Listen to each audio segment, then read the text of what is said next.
ચાલો વિદ્યાર્થી મિત્રો નમસ્કાર. એક વખત ફરી તમારું સ્વાગત છે. 11 સાયન્સ વાળા બાળકોને શું છે, મજામાં ને?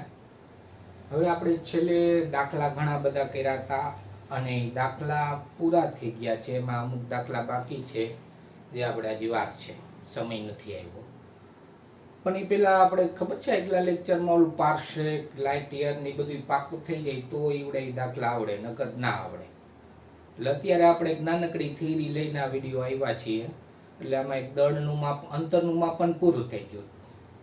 હવે આપણે દળનું માપન આવ્યા છીએ.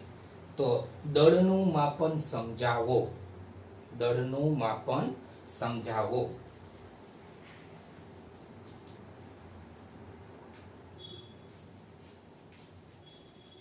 હવે બાળકો, દળનું માપન સમજાવવું હોય આપણે તો કઈ રીતના સમજાવી શકાય? તો કે દળ એટલે દળ તો આપણા બધાનો આંતરિક ગુણધર્મ છે, મૂળભૂત ગુણધર્મ છે. એની વ્યાખ્યા શું? કોઈને આવડે છે વ્યાખ્યા?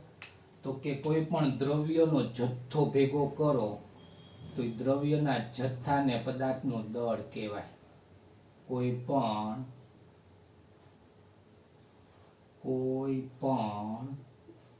પદાર્થમાં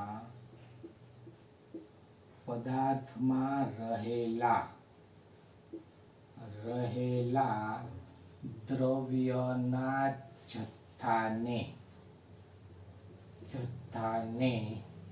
પદાર્થનું દળ. મારી જેમ ટપકા ના કરતા આખું લખજો.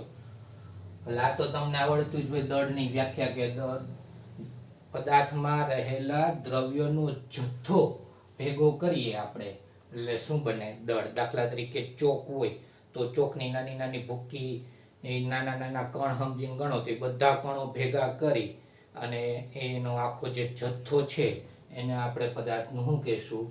દળ કહેશું. અને દળ છે એ દરેક પદાર્થનો મૂળભૂત ગુણધર્મ છે. દરેક પદાર્થને દળ હોય જ છે. કોઈ દળ વગરનું હોય એવું શક્ય છે કે ભાઈ કોઈ તમારા મામા કે માસીનો છોકરો આવ્યો તો કે ભાઈ આને તો દળ છે જ નહીં, એવું શક્ય છે? શક્ય છે નહીં. તો દળ એ શું છે? તો કે દળ એ પદાર્થનો મૂળભૂત ગુણધર્મ છે. પદાર્થનો મૂળભૂત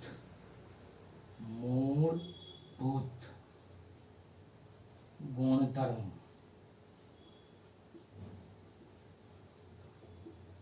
છે, આંતરિક ગુણધર્મ છે. આપણે કેમ મૂળભૂત જરૂરિયાતો શું છે? તો કે રોટી, કપડા, મકાન, પાણી, એ બધું મૂળભૂત જરૂરિયાત છે. તો દળ એ દરેક પદાર્થમાં હોય જ, એટલે એનો મૂળભૂત ગુણધર્મ છે. દળ કેમાં માપશું? તો એ તો આપણે આવડે જ છે. દળનો એસઆઈ એકમ. દળનો એસઆઈ એકમ કિલોગ્રામ. હાવ સિમ્પલ પ્રશ્ન છે. આમાંથી કાંઈ પણ આવવાની સંભાવના છે નહીં. એટલે આપણે જલ્દી આ પ્રશ્નને સ્કીપ કરી નાખીએ. આના પછી સમયનું માપન છે એને સ્કીપ કરી નાખીએ ફટાફટ આ વિડીયોમાં. એટલે આ વિડીયોમાં એટલું બધું કાંઈ આઈએમપી છે નહીં. હા, એક વસ્તુ આઈએમપી છે, હું હમણાં નોંધ કરાવીશ. ચાલો, હવે માર્કર છે મારી પાસે. માર્કરને પોતાનું આંતરિક ગુણધર્મ છે કે નહીં? હવે આ માર્કર છે એ શિયાળામાં, ઉનાળા અને ચોમાસું, ભગવાને આપણને 3 ઋતુ આપેલી છે. શિયાળામાં તાપમાન નીચું હોય, ઉનાળામાં તાપમાન ઊંચું હોય.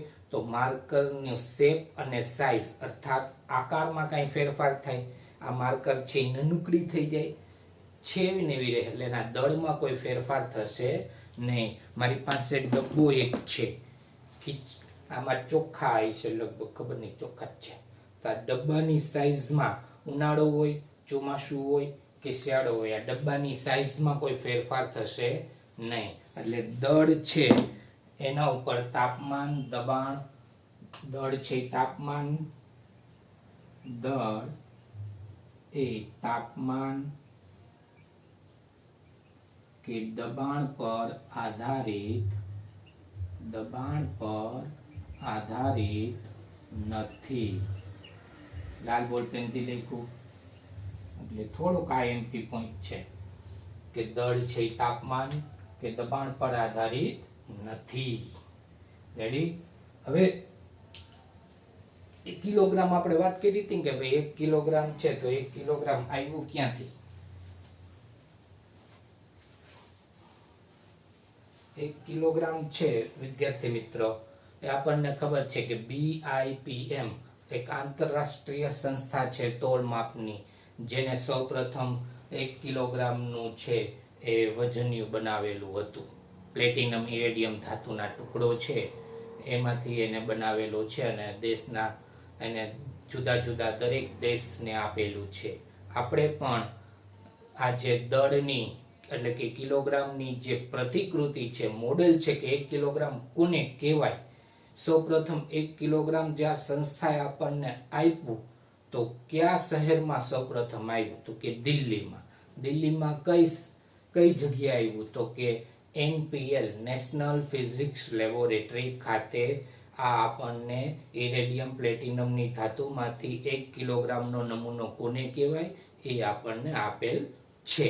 જ્યારે પણ દિલ્હી જાઓ ત્યારે કદાચ લેબોરેટરીની મુલાકાત લેવા તો ના દે, કારણ કે આંતરરાષ્ટ્રીય છે, આંતરરાષ્ટ્રીય લેબોરેટરી છે, એટલે એના માટે થોડીક રાજકીય મંજૂરી પણ જોઈએ. બરાબર છે? તો આપણને કિલોગ્રામની પ્રતિકૃતિ છે ક્યાં આપેલી છે એ એક પ્રશ્ન પૂછી શકે તો આપણે અહીં લખી શકીએ કે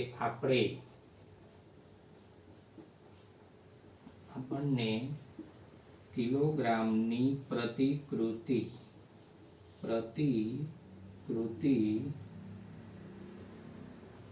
દિલ્હી ખાતે NPL નેશનલ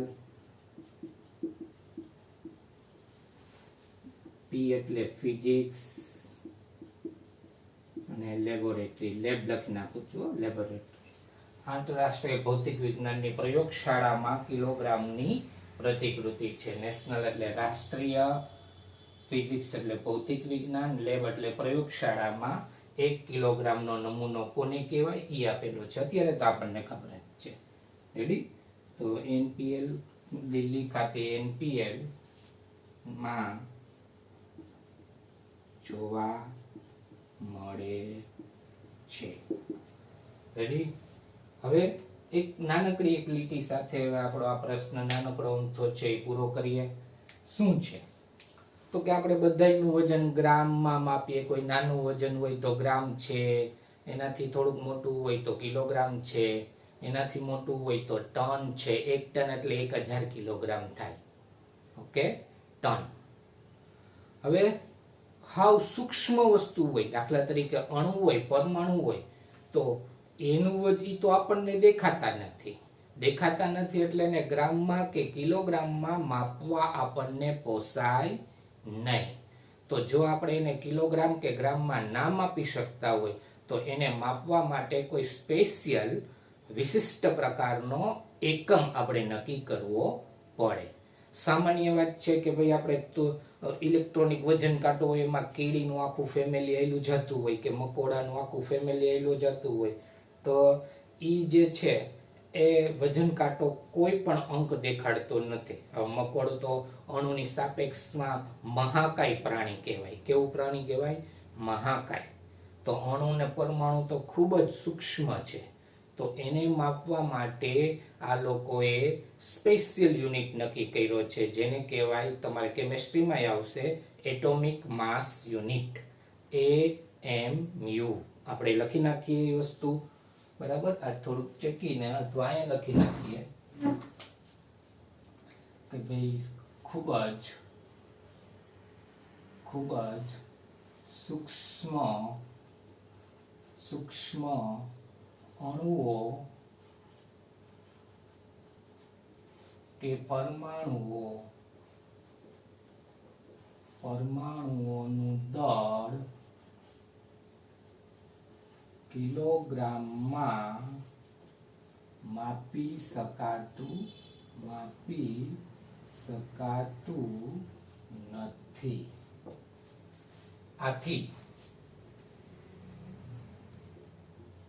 આથી તેને AMU લખી દઉં છું. A એટલે એટોમિક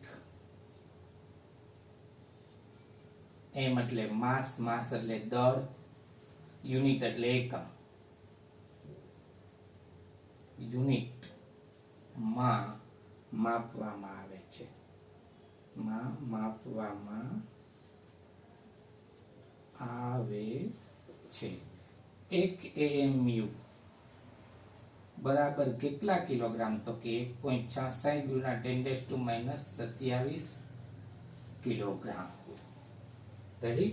ખાલી યાદ રાખવાનું છે. આપણે આગળ જતા આના વિશે ડીપમાં ચર્ચા 12 સાયન્સમાં આવવાની જ છે, જરાય મૂંઝાવાની જરૂર છે નહીં. અને આપણે અત્યારે તો એનો બહુ કઈ ખાસ ઉપયોગ આવવાનો છે નહીં. તો આ હતું દળનું માપન.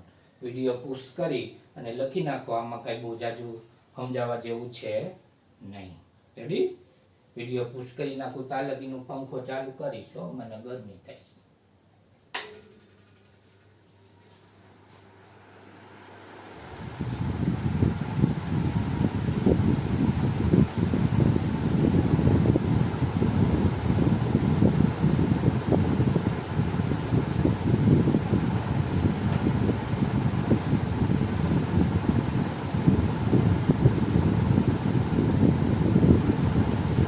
ચાલો વિદ્યાર્થી મિત્રો, લખાઈ ગયું છે. તો હવે આપણે દળનું માપન અહીંયા બસ આમાં કઈ લીધું છે નહીં. હા, એક રીતે હમણાં લખીએ કે ભાઈ સૌથી નાનું દળ કેમ? સૌથી નાનું દળ કેમ? તો કે ઇલેક્ટ્રોન. ઇલેક્ટ્રોનનું દળ છે એ સૌથી નાનું દળ છે, અને સૌથી મોટું દળ આપણું જે અલૌકિક વિશ્વ છે 10⁻55 કિલોગ્રામની આજુબાજુ એનું વજન છે આખું. અને જે ઇલેક્ટ્રોન છે એનું વજન છે 10⁻30 કિલોગ્રામ. તો એક નોંધ રૂપે અહીં લખવું હોય તો લખી શકાય. તમે નોંધ રૂપે અહીં કરી નાખો. નોંધ. શું નોંધ? તો કે સૌથી નાનું દળ ઇલેક્ટ્રોનનું છે. કેનું છે? ઇલેક્ટ્રોન. ઇલેક્ટ્રોન સૌથી નાના સૂક્ષ્મ કણ છે. અણુ પરમાણુની અંદરમાં ઇલેક્ટ્રોન હોય છે ને એનું દળ છે એ 10 ખાલી ઘાતના સ્વરૂપમાં લખું છું 10⁻30 કિલોગ્રામ. ચોક્કસ દળ છે 9.1 ગુણ્યા 10⁻30 કિલોગ્રામ છે. અને સૌથી મોટું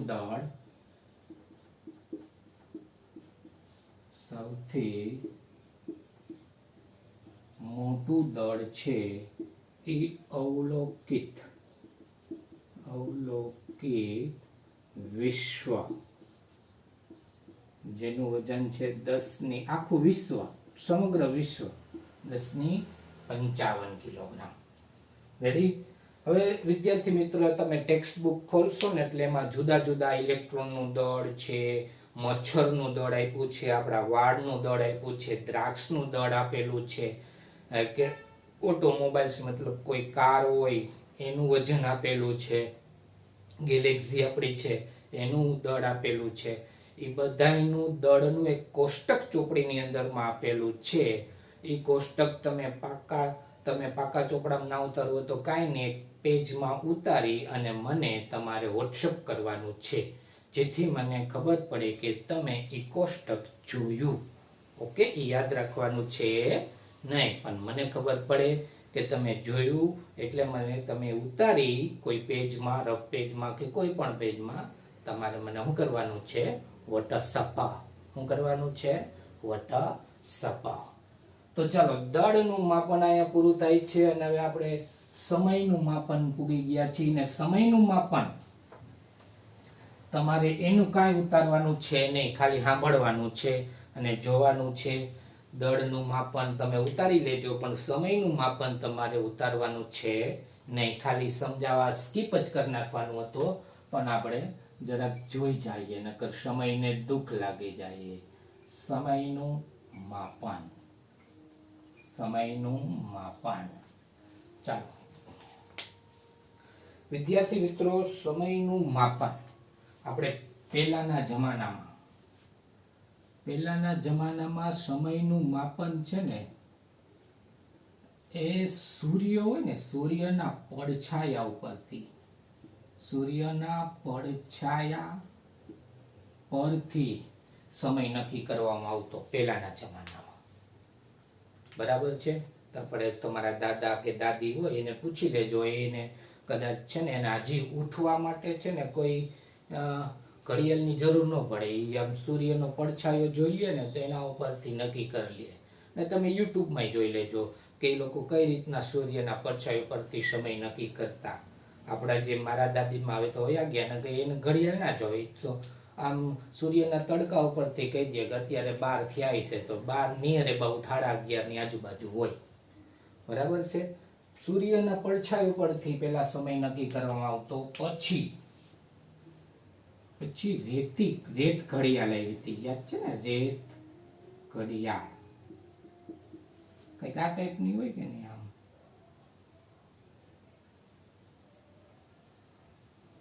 અહીંયા રેતી વહેરી હોય, ધીમે ધીમે રેતી આમાંથી હરકતી હોય ને, હરકતી એટલે હરકતી નહીં, આમ સરકતી હોય. રેત ઘડિયાળ ઉપરથી નક્કી કરવામાં આવતું. પછી આપણને ખબર છે લોલક વાળી ઘડિયાળ આવી હતી. લોલક વાળી ઘડિયાળ જોઈએ જઈ છે, આપણને ખબર હોય મોટું પટાળા જેવું હોય, કેટલી બધી વીઘા એકની જમીન જોઈએ એના માટે. અહીંયા કાંટા આપેલા હોય 12, 3, 6, 9 આ રીતના કાંટા આપેલા હોય. અહીંયા હે ને ભાતનો ચમચા જેવો મોટો લોલક હોય અને આ રીતના હુરુ થતું હોય. તો લોલક વાળી ઘડિયાળ હતી. એના પછી હવે આપણી પાસે લેટેસ્ટ ટેકનોલોજી વાળી ઘડિયાળ કાંડા ઘડિયાળ આવી ગઈ છે. કાંડા ઘડિયાળ આવી ગઈ. સેલ વાળી ઘડિયાળ જેને કહેવાય છે વ્હીલ્સ વોચીસ, જેને શું કહેવાય છે? Wheels watches. અને હવે જે બધી ઘડિયાળ આવી ગઈ છે ને એ બધી સીઝિયમ ધાતુમાંથી બનેલી છે અને એના એ ચોક્કસ આપણને ટાઈમ આપે છે. અને હવે આપણી પાસે તમે જોજો બસ સ્ટેન્ડમાં કે ત્યાં જાજો, હવે તો ડિજિટલ ઘડિયાળ આવી ગઈ છે. ડિજિટલ ઘડિયાળ આપણને શું આપે છે? કલાક આપે. દાખલા તરીકે ડિજિટલ ની સ્ક્રીન ઉપર આ ડિજિટલ સ્ક્રીન છે, આમાં લખ્યું હોય કે ભાઈ 11:55:50. તો આપણને ખબર છે કે આ કલાક દેખાડે છે, આ મિનિટ દેખાડે અને આ સેકન્ડ, એટલે ચોક્કસ સમય આપણને અહીંયા ખબર પડ્યો. આ લોલક વાળી ઘડિયાળમાં આપણને મિનિટ અને કલાક જ ખબર પડે, આમાં તો કાંઈ ખબર ન પડે. આમાં મિનિટ ને કલાક ખબર પડે એટલે સેકન્ડ ખબર ન પડે. તો અત્યારે તો હવે ડિજિટલ ઘડિયાળ આવી ગઈ છે. કેવી ઘડિયાળ આવી ગઈ છે? ડિજિટલ ઘડિયાળ આવી ગઈ છે. અને આ બધી ઘડિયાળ છે સીઝિયમ ધાતુમાંથી બનેલી હોય અને આપણને ખબર છે કે એના ઇલેક્ટ્રોન, પરમાણુમાં રહેલા ઇલેક્ટ્રોનની કેટલી બધી સંક્રાંતિઓ થતી હોય ત્યારે આપણે એની કેટલી બધી સંક્રાંતિના આપણે 1 સેકન્ડ ગણીએ છીએ અને સચોટ હોય છે. તો સમયનું માપનમાં આપણને મોસ્ટ ઓફલી બધી ખબર જ છે, એટલે આના વિશે બહુ ચર્ચા કરવાની બહુ જાજી જરૂર છે નહીં.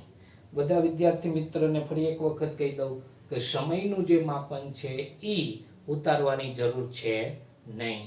ઓકે, દળનું માપન ઉતારી લેજો, એમાં તમને એક AMU બરાબર કેટલા કિલોગ્રામ ઈ પૂછાય તો એક ઈ યાદ રાખવા જેવું છે. બાકી દળનો એકમ તો કિલોગ્રામ છે, એ ખબર જ છે.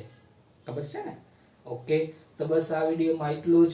અને નેક્સ્ટ વિડીયોમાં આપણે ત્રુટિ ભણવાના છીએ. ત્રુટિ જે આપણા માટે મોસ્ટ IMP ટોપિક છે, જેનો એક MCQ JEE કે NEET માં હોય જ છે. Thank you very much.